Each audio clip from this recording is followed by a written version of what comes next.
Well, good morning, everyone.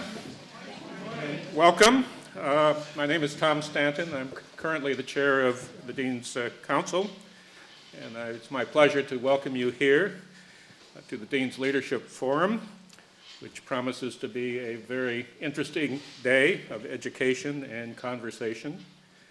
I don't know if you've had a chance to keep track of current events in the last 8 to 10 years, but if you have, you may have noticed that leadership in the religious sphere is a very good idea and a very necessary effort. So we're going to get started on that. It's great to see so many friends of the school, especially those who may be here for the first time. Please keep coming back. As you know, this is a new forum in the sense that it combines Dean's Council, Leadership Council, alumni councils all together, and just we thought we'd try that to see if we can get along with each other and share some thinking. Many of you were around last year when we launched the campaign for Harvard Divinity School, and I can tell from your faces that many of you are asking yourselves, how's it going? So I thought I'd begin by telling you a little bit about that. It's actually going very well, and under the Dean's leadership, there's really a lot of energy and excitement around the effort. As the school approaches its 3rd century next year, it's hard to believe, but the place is 200 years old. It was harder for me to believe when I saw Harvey Cox last night that he started 50 years ago in 1965. It was even scarier for me to realize that I was in his first class.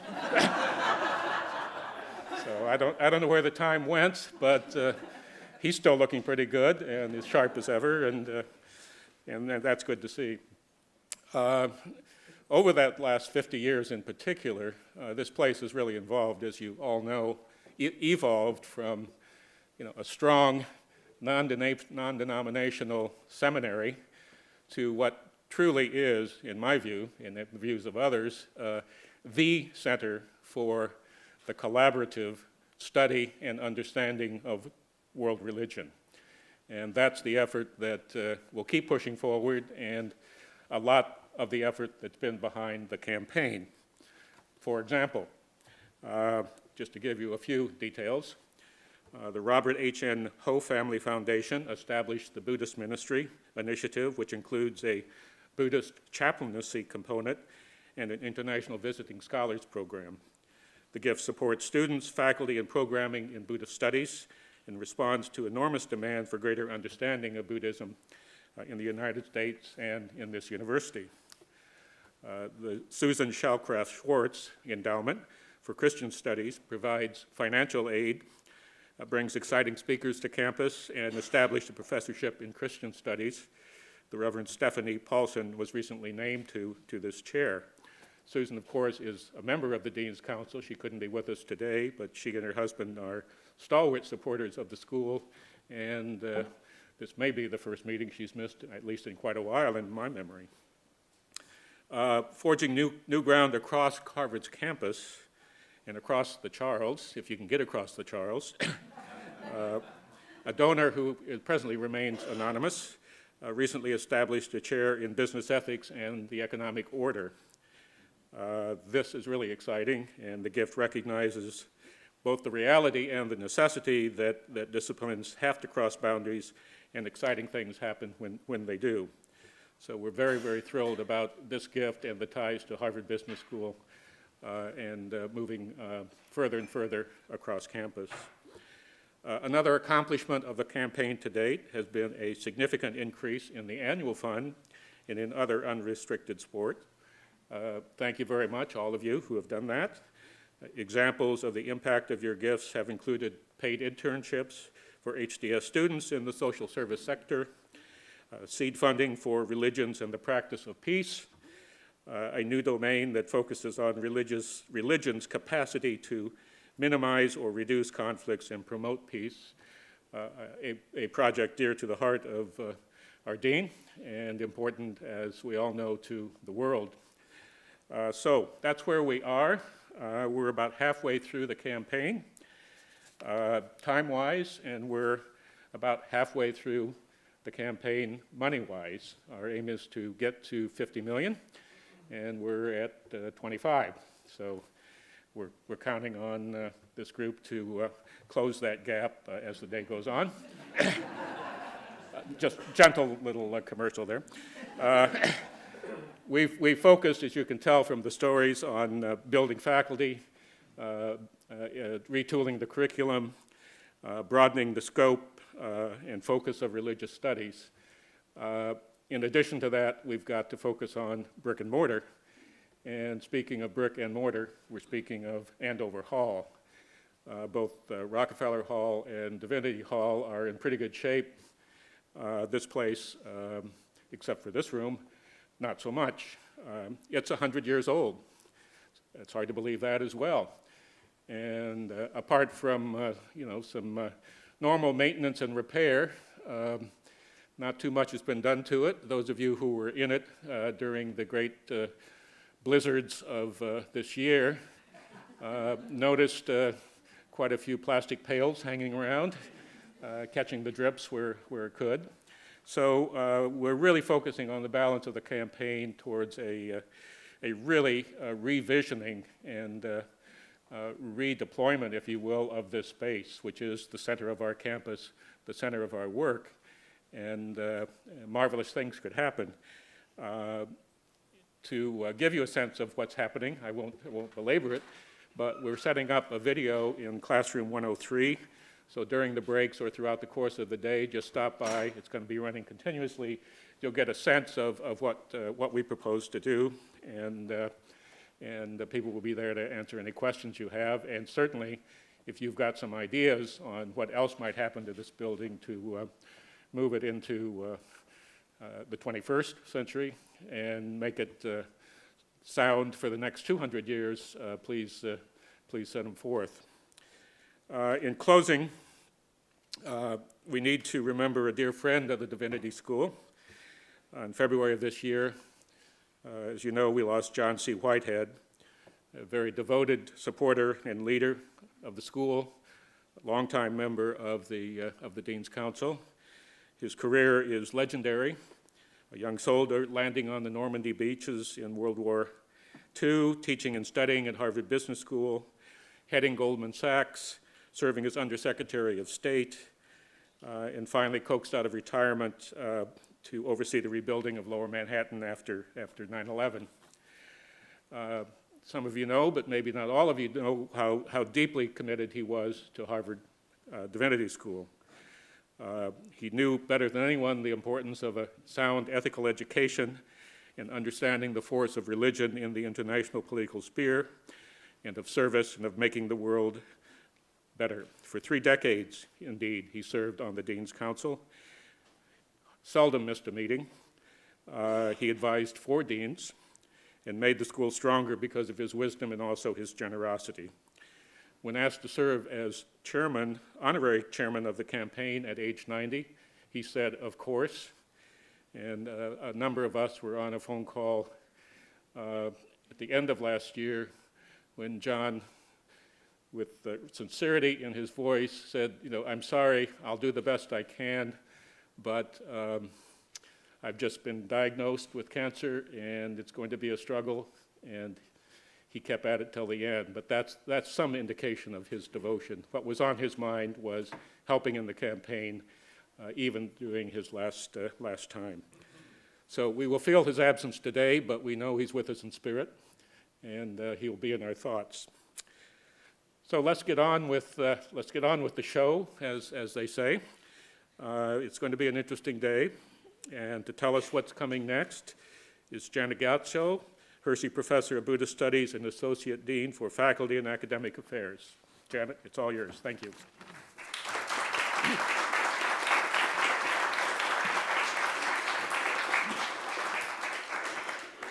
Thanks, Tom, very much. So I'm here to do a few more introductions and say just a few remarks to you. Really feels great to be here. It's wonderful to see all of you here. This is a really, really exciting event for us, and we have a great deal of gratitude for all of your commitment to the school and to coming to this event. It's going to be a really exciting day today. We have some really great speakers, some of whom you will know very well, and some of whom will be really interesting surprises to you to get to know. The topics that we're going to be hearing about today are very much in part of the directions that the study of religion is going into more and more, and we're very interested in that here at the Div School. So issues having to do with public life in particular. So the topics, first of all, really interesting, and I think you will find surprising, presentation on patterns and projections for U.S. and global religious identities going forward into the future. You're also going to be learning about how the practice of religion is changing in America, which is doing very, very quickly.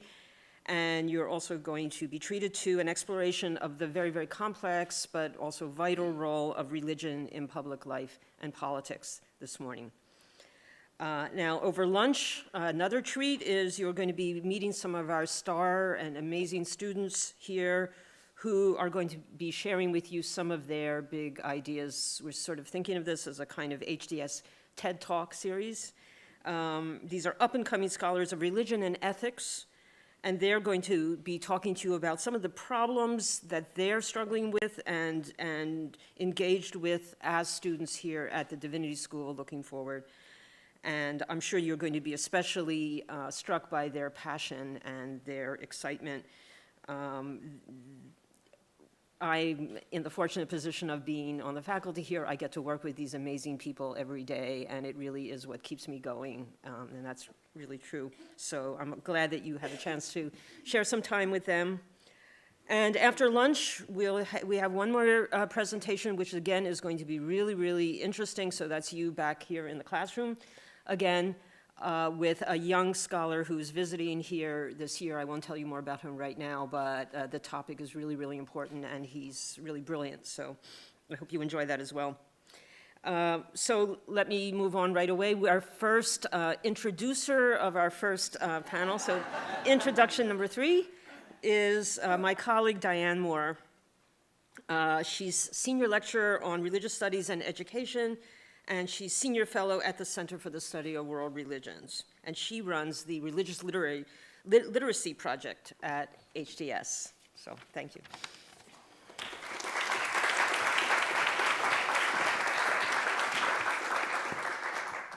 Thank you, Janet. So I'm going to be introducing our next introducer. So there are 3 more introductions before. Welcome to HDS. It is wonderful to have you here. These events are something we always look forward to. It's great to welcome old friends back and to have new friends with us. I'm sure that most of you, if not all of you, are familiar with the Pew Research Center's work. It is informative, fascinating, and often surprising studies on a range of issues that include politics, media, American social trends, and of course, religion.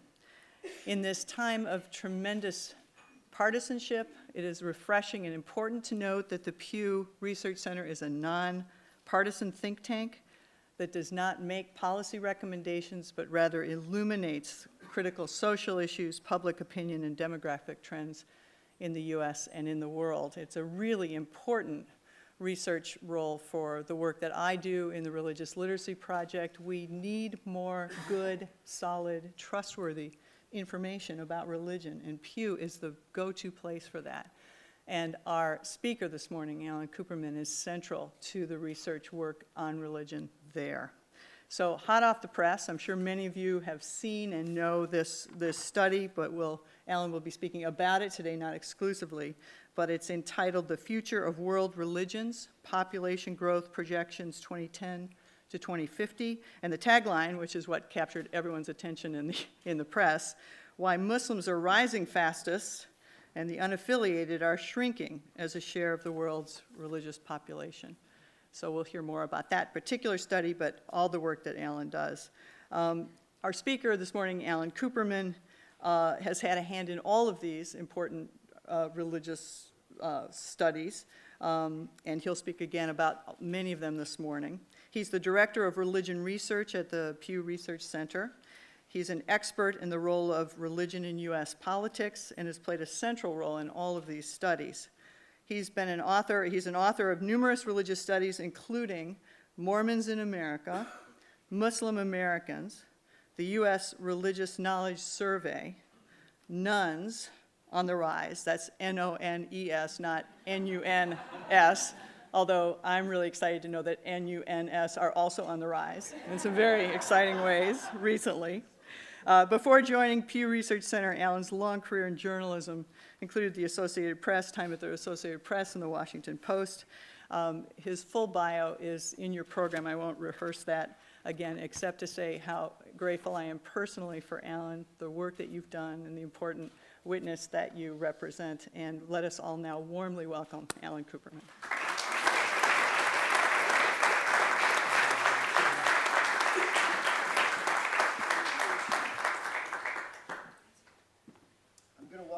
So I'm going to turn on this mic. And now it's working.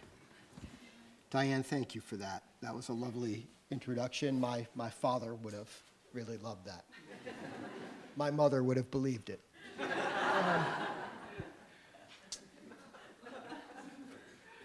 You know those inspirational posters, the ones that show a flock of geese all flying in formation, or some drops of water falling on a lake? And then underneath them, they have a few quotations like, lead, follow, or get out of the way. Or maybe something from Reinhold Niebuhr's Serenity Prayer. Do any of you have those? I didn't think so. I don't either. But if I did, there are two that I would have in my office at the Pew Research Center. One would be a quotation from the great Dutch chemist, Heike Onis. Heike Onis was one of the men who pioneered the study of thermodynamics and the attempt to reach absolute zero. And above the doors to his laboratory, he always wanted to have this phrase in Dutch, door meten tot weten, through measurement to knowledge. Now, the other quotation I would have was from a sociologist, William Bruce Cameron. And it goes,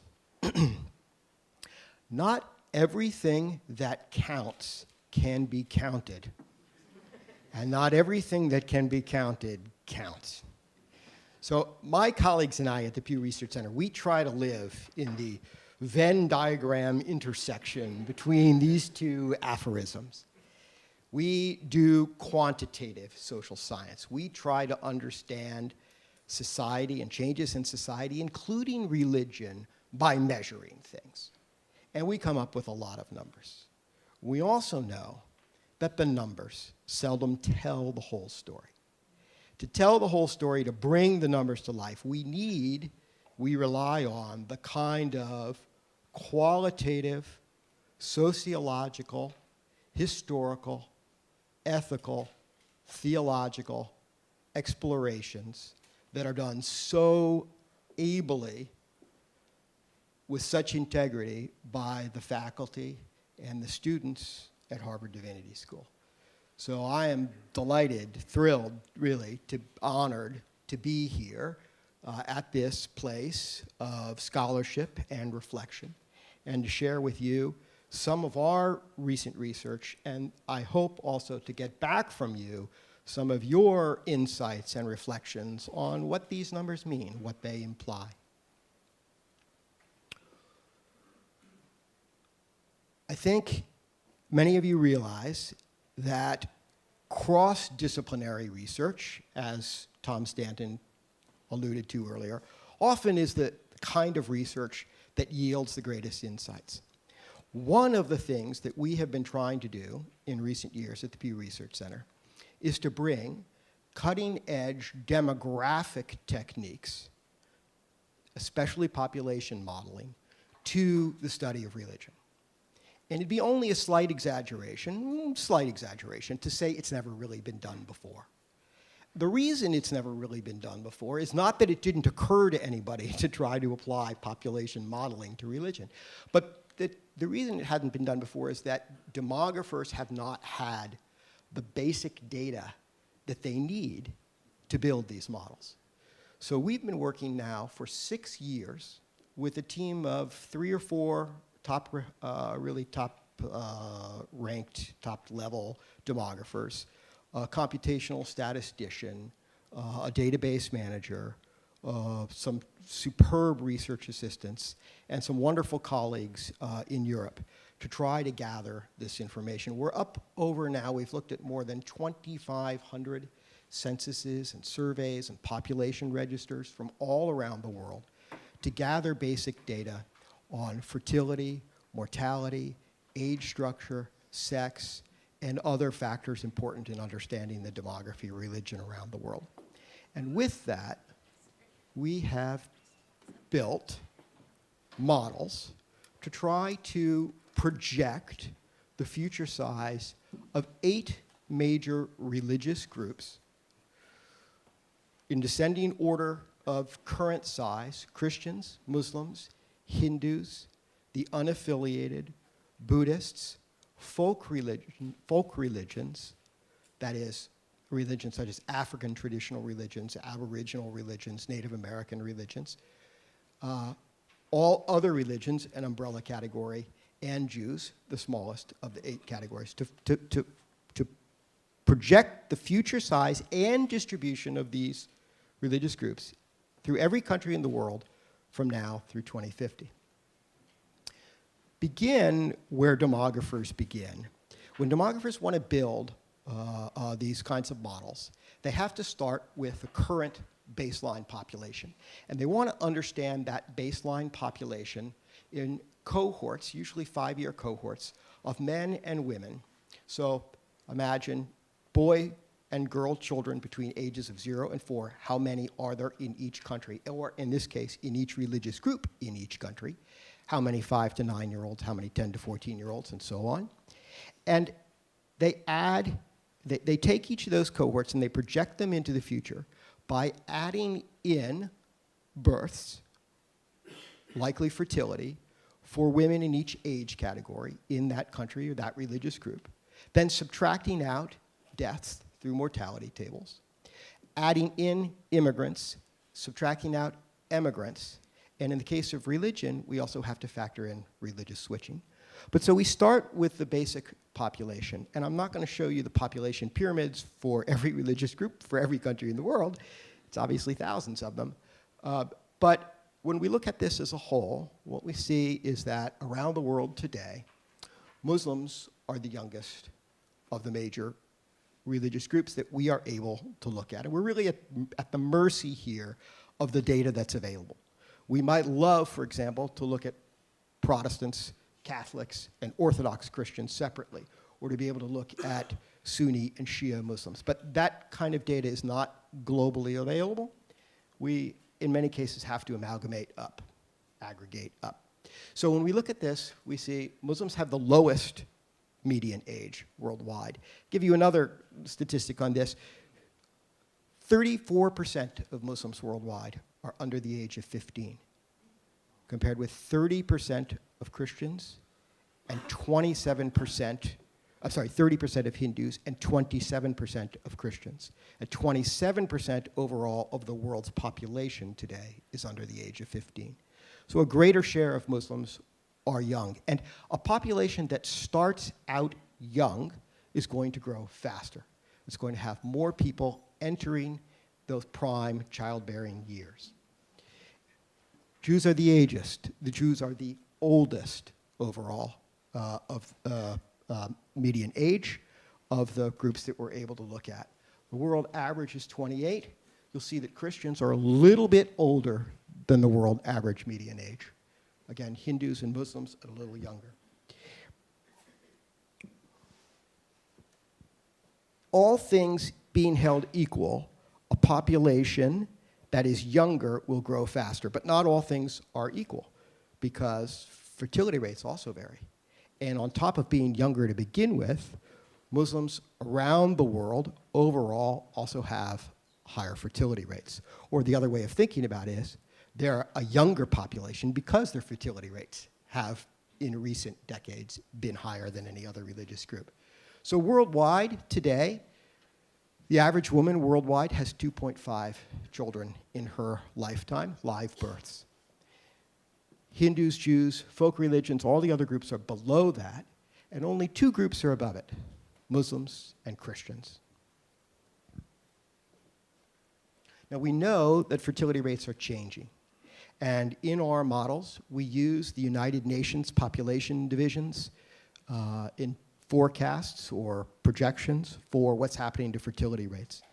The United Nations generally, like demographers in general, assume that in places where fertility rates have been higher than the replacement level, higher than the number of births needed to maintain a stable population, that those fertility rates tend to come down toward that replacement level, which in a modern industrial society is about 2.1 children per woman. That's what you need just to replace and keep a steady population.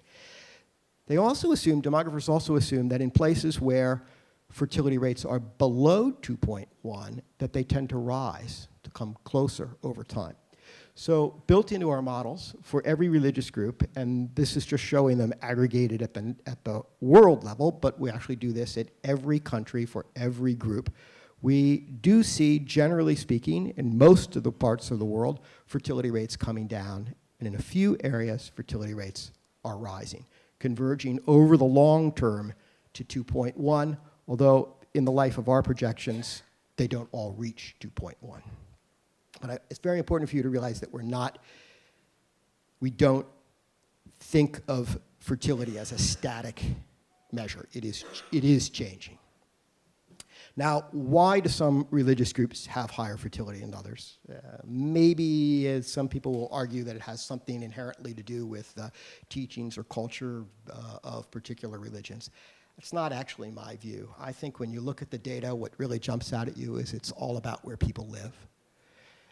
Christians and Muslims are heavily concentrated in the developing world, and Christians and Muslims are the groups with the highest fertility rates. This is a map, and maybe we dim the lights just a little bit if we can at some point for you to be able to see this, but what really jumps out is that fertility rates are by far the highest in sub-Saharan Africa. Also, some parts of South Asia, a little bit in Latin America. But what really jumps out is Africa. Today, or as of 2010, sub-Saharan Africa, below the Sahel, below the Sahara, accounts for about 12% of the world's population. In United Nations projections, by 2050, sub-Saharan Africa will account for 20% of the world's population. By the way, in our projections, today, about a quarter of the world's Christians live in sub-Saharan Africa. By 2050, 38%, nearly 4 in 10 Christians worldwide will live in sub-Saharan Africa. You see, Muslims are concentrated in the parts of the world, sub-Saharan Africa, South Asia in particular, to some extent the North Africa, Middle East, with the highest growth rates. That's why Muslim populations are growing fastest.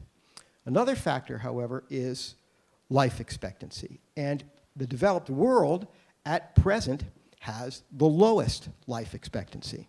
And so, interestingly, for example, Muslims and Hindus today, their average life expectancy is, at birth, is 67 for Muslims and 66 for Hindus, whereas Jews have the highest life expectancies overall, today 80. We expect that every group is going to see improvements in life expectancy, nutrition, medical care, et cetera, improving, generally speaking, pretty much everywhere around the world. Like the United Nations, all these national level figures for mortality, for life expectancy, et cetera, are synced to the United Nations projections. We expect everybody to live longer.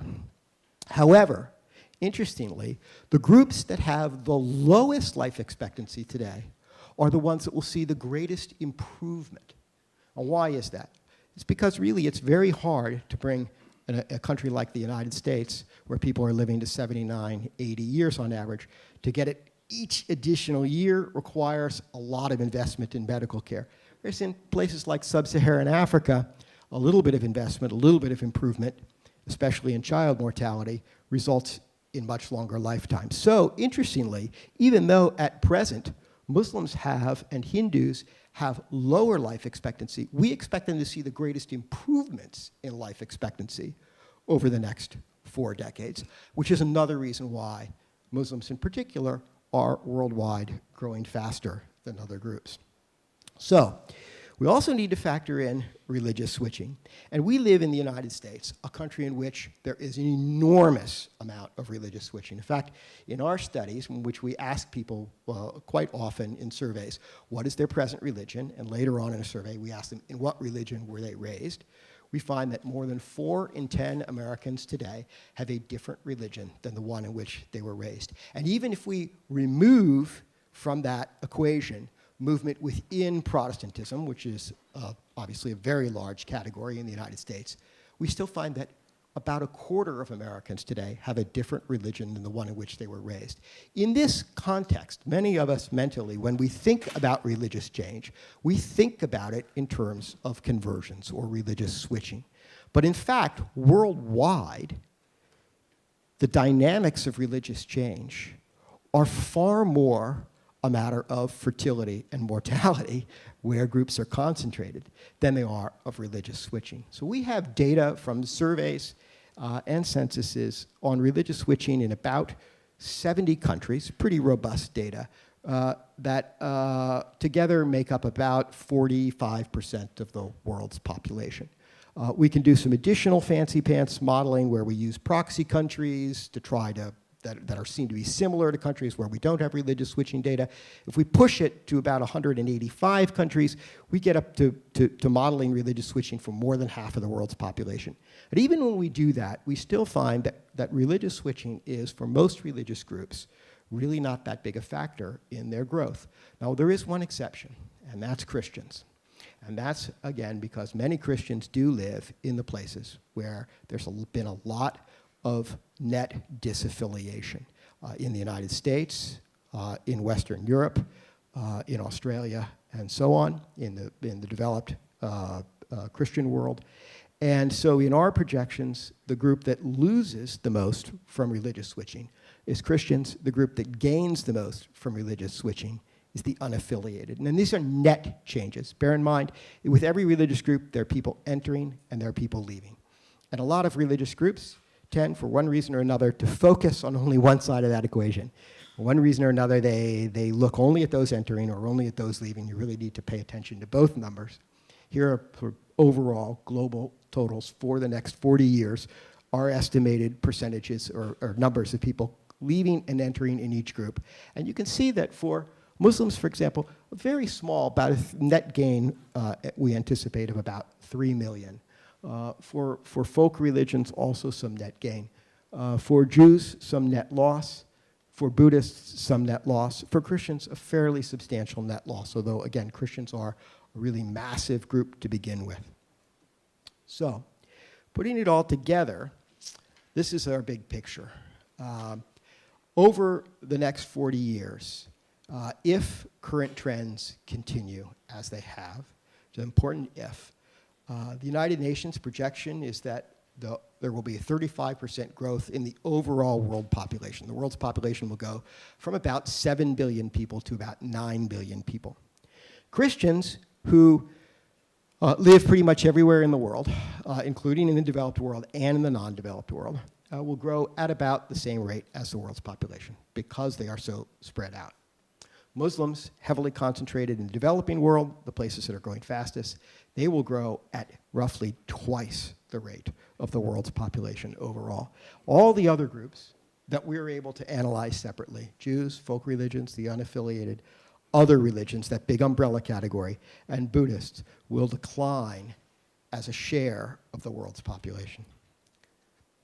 So let's look at this first in absolute numbers. Today, there are about 2.2 billion Christians in the world, by our estimates, and about 1.6 billion Muslims, about 1 billion Hindus. All of these groups are going to grow in absolute numbers. These are absolute numbers.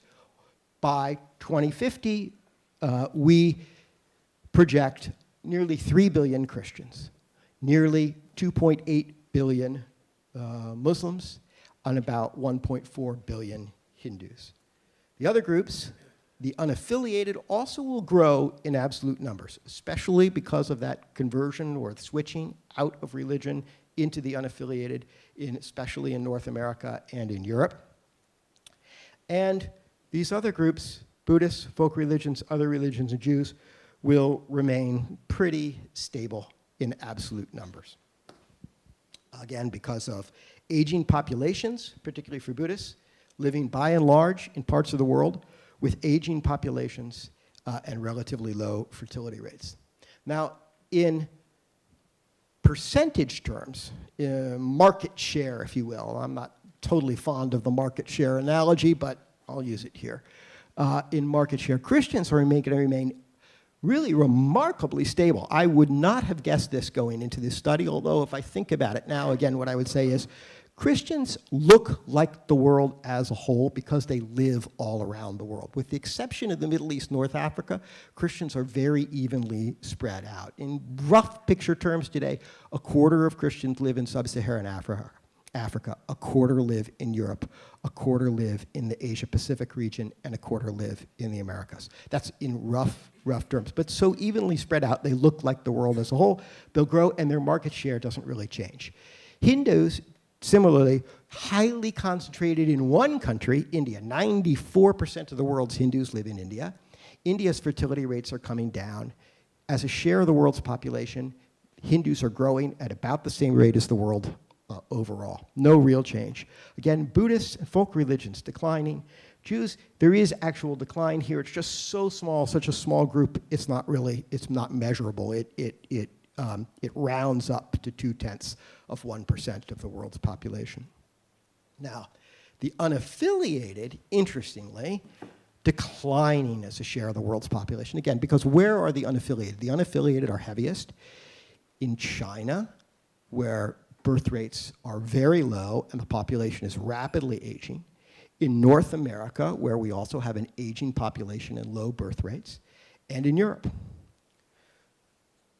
Buddhists declining, Christians there, and look at Muslims. As a share of the world's population, really rising rapidly, such that by 2050, we have near parity worldwide in both numbers and share of the world's population in the two largest groups, Muslims and Christians.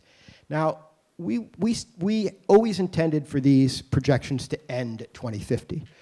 But once we got fairly far along in this work and we looked at what we'd found, we suddenly realized there's an issue here.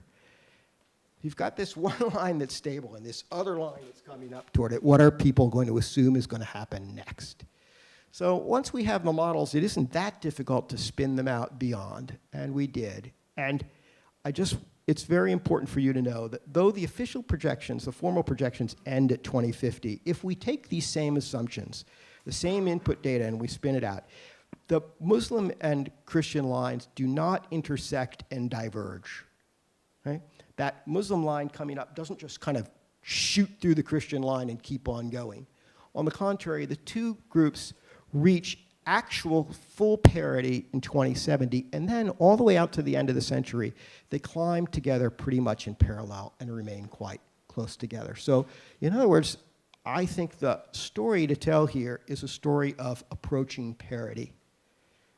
Okay? Not a story of one eclipsing the other, but a story of approaching parity in global terms in numbers of Muslims and Christians.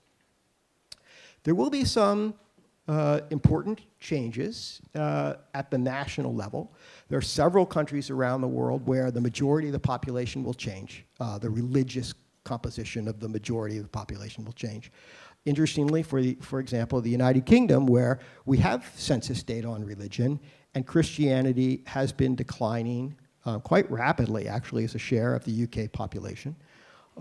We project that to continue, and we project that by 2050, though the largest religious group in the UK will still remain Christians, they will be below 50% of the population. In France, we project that the largest religious group will be the unaffiliated. And in a few countries, particularly some Balkan countries that now have Christian majorities, will have Muslim majorities. Also, Nigeria is important. We haven't listed it here, but Nigeria is like a very close tie, and nobody really knows for sure whether there are more Christians or more Muslims today, but Muslims have higher fertility rates in Nigeria than Christians do. And so by 2050, we project a clear Muslim majority in Nigeria. Now, I imagine you're particularly interested in the United States. So this bar chart shows you what we project happening in the United States. And to begin with, it's important to realize that though the United States is an extremely religiously diverse country, much of that diversity is within Christianity, which we are not really measuring. It's one of those things we cannot count, though it counts in this study.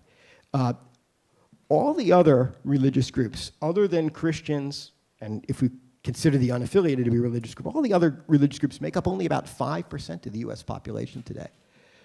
By 2050, we do expect them to grow. There's a slight slope in this line to about 8% of the population will be non-Christian faiths by our projections by 2050. But the big growth is in the unaffiliated. Now, who are the unaffiliated? They're people who identify in our surveys as atheists or agnostics, or the biggest group of the unaffiliated is people who just identify as having no particular religion, the nothing in particulars. These figures are for the total population, including children. You may be aware that today, among adults, already in the United States, 20% of adults do not identify with any organized religion. 1 in 5 adults do not identify with any organized religion. But if you include children, today we're down somewhere around 16% of the population that's unaffiliated. So we see Christians declining, we see the unaffiliated rising in the United States. Now, that shouldn't come, again, as a complete surprise to you, because it really is a continuation of current trends. This slide is showing data not from Pew Research surveys, but from the long-running General Social Survey, one of the landmark, most respected surveys in American social science. It goes all the way back to 1972. And for simplicity's sake, I've dropped a lot of religious groups, and we're only looking here at the 3 largest in the United States. And you can see what's happened to the Protestant line. If you went back even before the 70s into the mid-60s, Protestants were, at that time, more than 2/3 of the US population.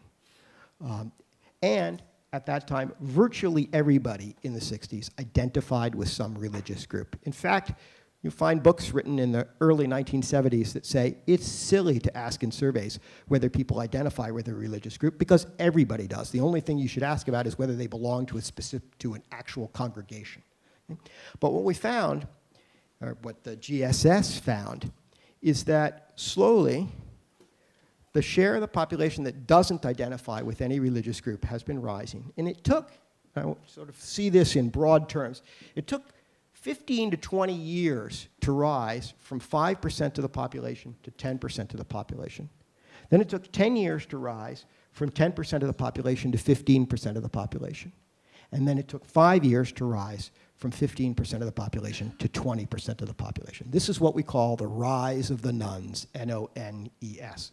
The Catholic line has been quite stable, although white Catholics are declining. Catholic population has been bolstered by immigration. And again, the Protestant line has declined. And somewhere in our data around 2012 and in GSS data around 2014, the share of the population in the United States that is Protestant dropped, probably for the first time in US history, below 50%. I want you to know that this is a very broad-based change, this rise of the nones, this movement away from identification with Christianity. It's occurred among both men and women. It's occurred among both college grads and some people with some college or less. So if you hear people say, oh, this is because our children are being brainwashed by atheist professors in college, well, I would just say there must be some brainwashing by high school teachers as well, because it is across the board. It's at all income categories, and contrary to what you might hear as well, it's been in all major regions of the country. It is very true that generational replacement is part of what is going on here. Younger Americans in particular are less likely to affiliate with religious groups, and Christianity in particular, than older Americans, and really dramatically so. And in fact, we have more research coming out. These data are as of 2013. We have 2014 data coming out in which we show that younger millennials are even more unaffiliated than older millennials. Or even less affiliated. Now, I know what you're thinking. You're thinking, okay, they're young, right? So, natural thing. They're going to get out of college or whatever. They're going to marry. They're going to have children. And they're going to come back to church. They're going to come back to religion. Well, but thanks for playing anyway. This is a chart of generations and over time, their religious affiliation. So at the bottom, we have the greatest generation, the World War II generation. And as early as we picked them up in GSS data, about 3% of the greatest generation had no religious identification. That number has remained fairly steady. It ticked up a bit, and today it's 7%. The silent generation enters the picture at 6% unaffiliated, and is today 10%. The Boomerite generation, I hate to tell you, my generation, started when Boomers first began to come of age at 13% unaffiliated, okay? Began to reach adulthood. Today, 15%. The so-called Gen X started at 20, and actually, again, these data end as of 2012. These lines will extend. All these lines are continuing to tilt up.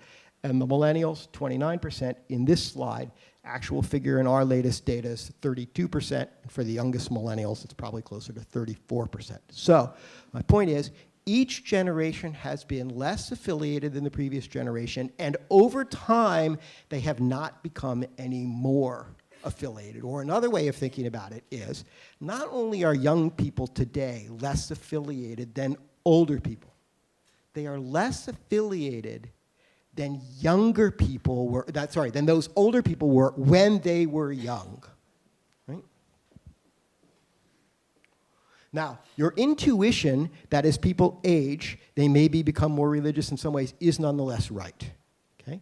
So, for example, and I could show you this on a whole range of measures, the share of the population, the share of each generation that says they pray on a daily basis actually has been rising. And look at what's happened to the boomers.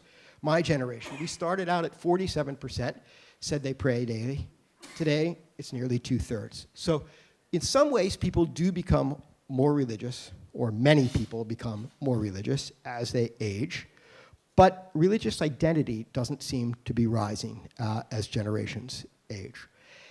Another important caveat is that while we have this rise of the nuns, N-O-E-N-E-S, and it's really a mega trend in religion, we see it not just in GSS and in Pew data, we see it in Gallup data, we see it in the American Religious Identification Survey, we see it in any long-running survey, all show the same thing, the unaffiliated rising. At the same time, self-reported attendance at religious services is remarkably stable. It's maybe ticked down a little bit, but we still have nearly 4 in 10 Americans who say, now what they actually do may be different, but they tell us that they go to religious services every week, and that they tell us that's very important. It's from a sociological point of view, it means they're telling us they think of themselves as religious people. The share that go monthly or yearly is pretty stable, and the share that goes seldom or never is ticked up only a little bit. So the big thing that sociologists of religion argue about these days is whether religiosity in America is stable or declining modestly. There's really no argument to be made that it's climbing because there's no data that would indicate that it's climbing. But an argument can be made that it's stable. For example, the share of Americans who say they pray daily has remained overall quite stable, or amazingly stable over a 25-year period. Now, again, I alluded to some forthcoming research, and I do think some of these things that had started to tick down are ticking down even more. We still remain an amazingly religious country. For example, the share of Americans who say they never doubt the existence of God is still 8 in 10, but it's down from what it was.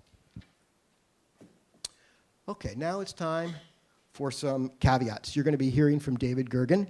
Back many years ago, when David was briefly editor-at-large at U.S. News & World Report, and I was the foreign editor. Some of my colleagues and I at U.S. News used to amuse ourselves by imagining how various publications would cover the end of the world.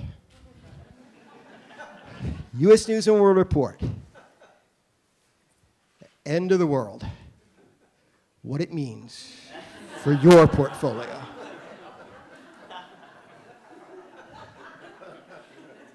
The New York Times, end of the world. Full text, pages 17 to 19.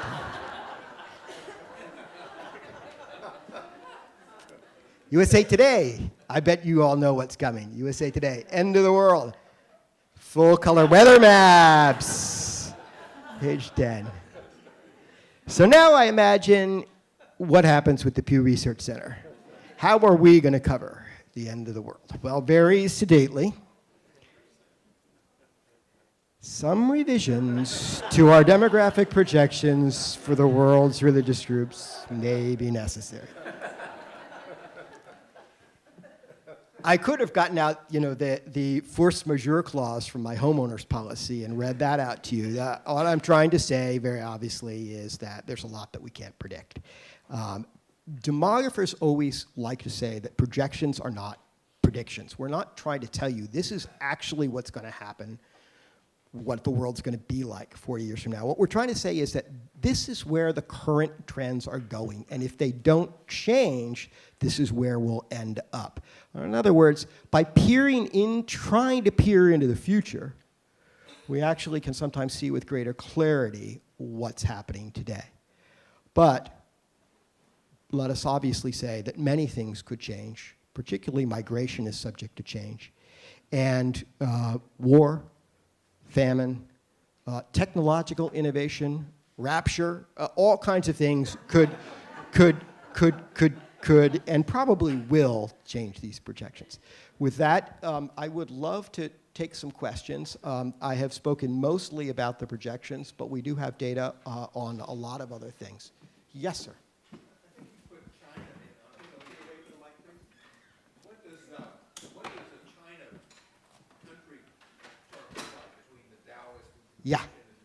Yeah. So, China's only got about 1.3 billion people. Can't we just kind of forget about it? No, China's a real problem. It's a lacuna of data. There have been a few surveys, and we've tried to make some estimates of China's current religious composition. Today, we estimate that China has about 5% of its population is Christian. China, about 2/3 of China's population does not identify in surveys with any religious group. So it has not only a majority unaffiliated, but by far the largest unaffiliated population of any country in the world. Our scholars of China will recognize an immediate problem here, which is that religion in China is what scholars call diffuse. It often involves folk beliefs or practices that may not be akin to, let's say, card-carrying membership in a religious group like the Judeo-Muslim Christian tradition. It's important to say that many Chinese have some religious beliefs and have religious practices, but we don't classify them as belonging to any particular religious group. A part of this is certainly the overlay from the Cultural Revolution, when religious identity in China was forbidden and repressed, often brutally. Since the end of the Cultural Revolution, religion has been growing in China, unquestionably, but data on that growth is very hard to come by. One of the problems is that, as I mentioned, the best way we have of measuring religious switching is by asking people, what's your religion today? And then we also ask them, in what religion were you raised? What was your religion as a child? Surveys in China have not done that in a consistent way that allow us to see how it's changed. And frankly, getting permission to do surveys in China in Muslim areas is very difficult. We have a good sense that the Christian population is growing. It's entirely possible that the Muslim population is growing. So we say repeatedly in our report, and I should say it here as a big part of the caveats or force majeure clause, that whither China, so goes the world's population in many respects. If China's population becomes increasingly religious, increasingly Christian, for example, as some people expect, then the share of the world's population that is unaffiliated not only will decline, as we showed in our figures, from approximately 16% of the world's population today to 13%, but it'll drop even more. That is, the world as a whole will have increasingly religious identification. But Christianity could grow. It could grow substantially as a result of growth in China. And we have some data in our reports, or some extrapolations, really, they're not projections, about what would happen in China, or what would happen to the size of the world's religious populations should large numbers of Chinese convert to Christianity. Yes, quick follow. Is the restoration, if you travel around, and I'm just a small sample of Buddhist shrines. So I agree. I think it's entirely possible that all religious groups in China will grow. In fact, that would seem to be the smart bet. We just don't have any basis. We don't have any empirical basis on which to project it. Yes, sir. You mentioned the use of proxy countries. Yes. So to this question, did you look at the former Soviet Union and how religion has changed post the Yeah, fall of the for a communist- lot of the former Soviet Union, we actually do have good data, and good data on religious switching because of the International Social Survey Program series in those countries. And the big picture there is dramatic rise since the fall of the Soviet Union in the share of the populations that identify as Christian. Interestingly, though, the percentage of people who say that they go to religious services still remains really, really low. So what you have is you have a rapid rise in nominal Christian identification in Russia and a bunch of the other former Soviet republics. But you haven't used that as a proxy for We China, have then? not used that, and I should say that the data that I showed here did not involve any of the proxies. We used proxies, and we show that as kind of variant projection in the report, but it's not in the main scenario. And the point of using the proxies is to say that even if we only really have good data on religious switching in 70 countries, but as far as we can tell, even if we had better data from more countries, it really wouldn't change the equation very much. In fact, in a paper that our demographers published in a peer-reviewed journal, Demographic Research, they did a very interesting thing. They took the share of the population that is becoming unaffiliated, and they ramped it up by 50%, projecting even 50% more switching from religion into the unaffiliated. Nonetheless, the unaffiliated still decline as a share of the world's population. And really, it's because what it's showing us is that fertility and mortality and age structure carries the day. The impact, collective impact of those demographic factors is far greater than the impact of religious switching that we can see in the world today. Yes, sir. How do you factor in the incredible turmoil in the Near East and North Africa, primarily Muslim countries, in your statistics? Well, that's a great, great question. And the simple answer is these are not political projections. At the moment, across that region, there is virtually no religious switching, at least no religious switching out of Islam, and for reasons that you understand very well. It's apostasy. In many countries, it's punishable by death. It's also frowned upon by society. So effectively, there is no ability for Muslims in those countries to leave Islam. In the United States, in Europe, people convert to Islam and people leave Islam. And in fact, as best we can see in our data, it's roughly a wash. For example, in the United States, there's conversion into Islam, there's movement out of Islam.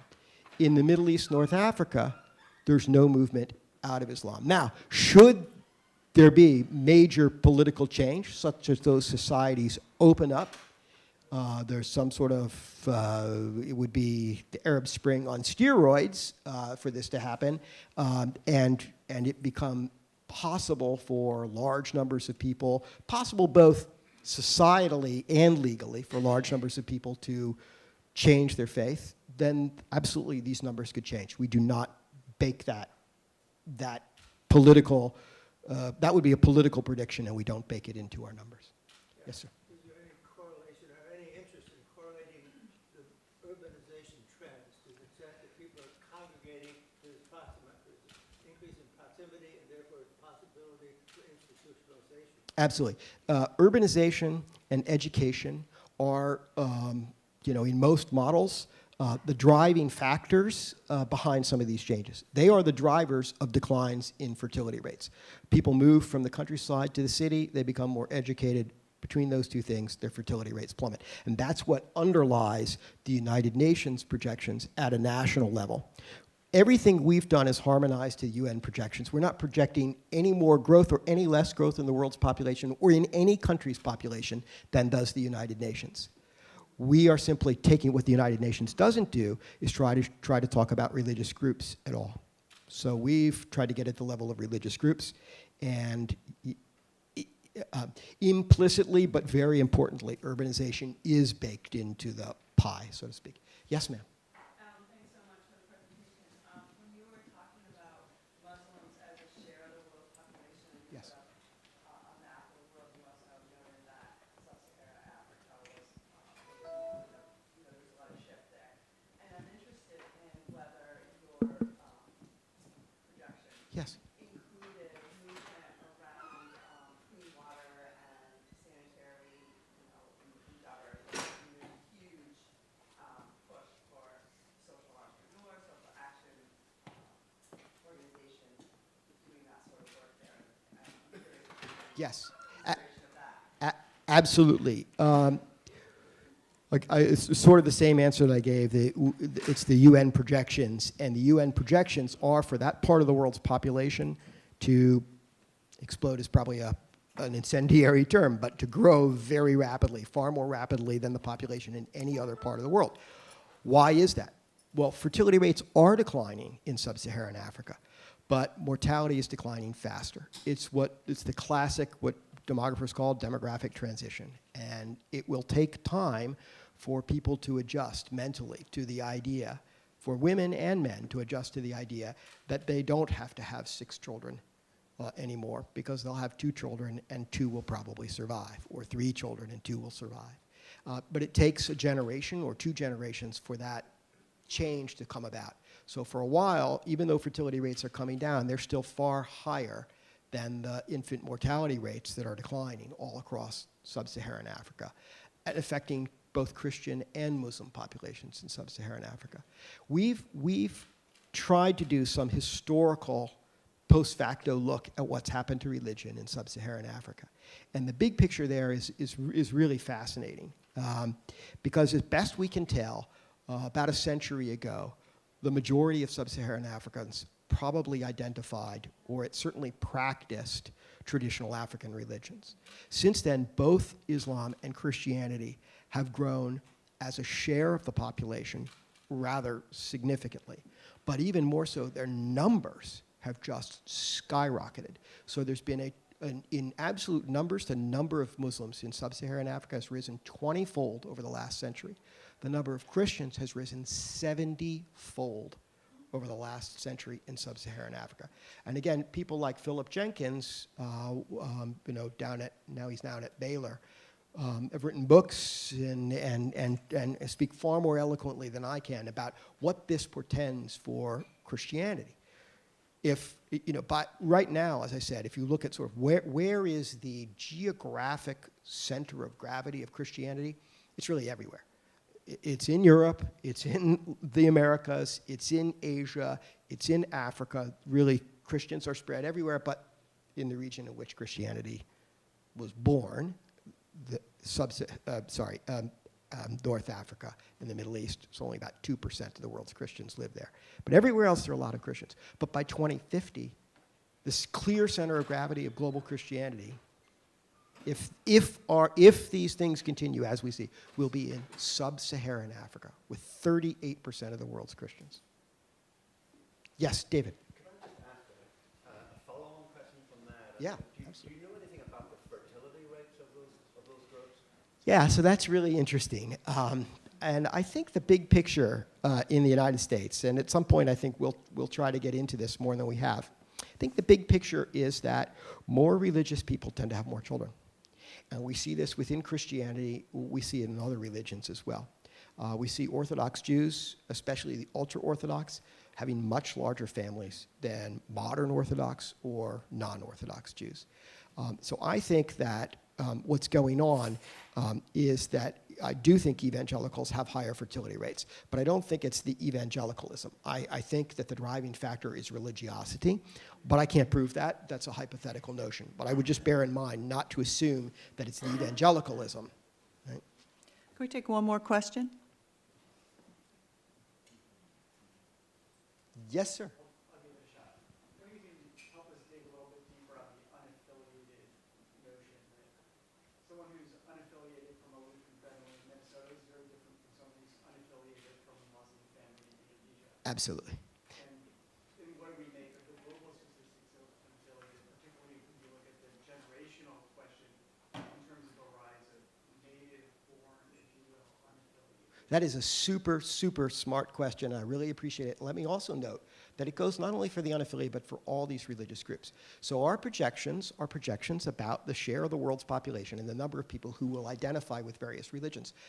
It's, if you will, content neutral or even content empty. What does it mean to be a Christian or a Muslim or a Hindu or a Jew may vary from person to person and in terms of groups from country to country, and over time, it might not change. So, or another way of putting it, someone says, I don't care about those projections, because all I really want to know is how many extremists there are going to be in any of these groups, right? And that I can't project for you, because I can't project the beliefs and practices. Now, as far as the unaffiliated go, we really have the best data. We've really dug deeply into the unaffiliated in the United States. And the lack of the label, of a religious label, actually is strongly correlated with certain things. The unaffiliated are less likely to attend religious services.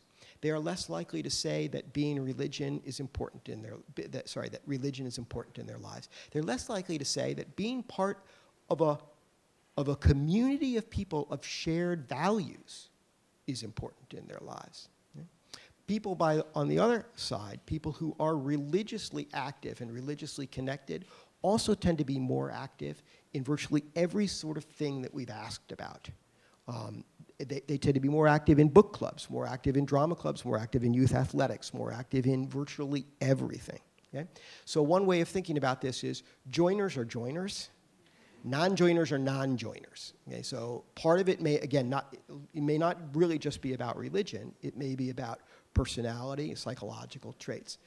Many of the unaffiliated do have religious beliefs and practices. We call them, or sometimes they are called nuns, N-O-N-E-S, but it doesn't mean they are totally secular, no religion. Actually, about 2/3 of them tell us they believe in God. But that's a lot lower than the share of the overall population that tells us they believe in God. About 20% of them tell us they pray on a regular basis. But that's a lot lower than the share of the overall population. Now, another sort of myth about the unaffiliated is that, well, they aren't less religious, they're just differently religious. They're spiritual but not religious. They must be engaging in something else. Well, maybe, but we haven't been able to measure it. We've asked a whole lot of questions. We've asked questions about feelings of gratitude, about feelings of wonder, about contemplating the meaning and purpose of life, all these sorts of things in a non-religious context. And the unaffiliated are no more likely to say that they engage in those things than the general population is. So they are, the notion that they are somehow just very differently religious doesn't hold up with any set of questions that we've been able to ask. Thank you so much. Thank you so much.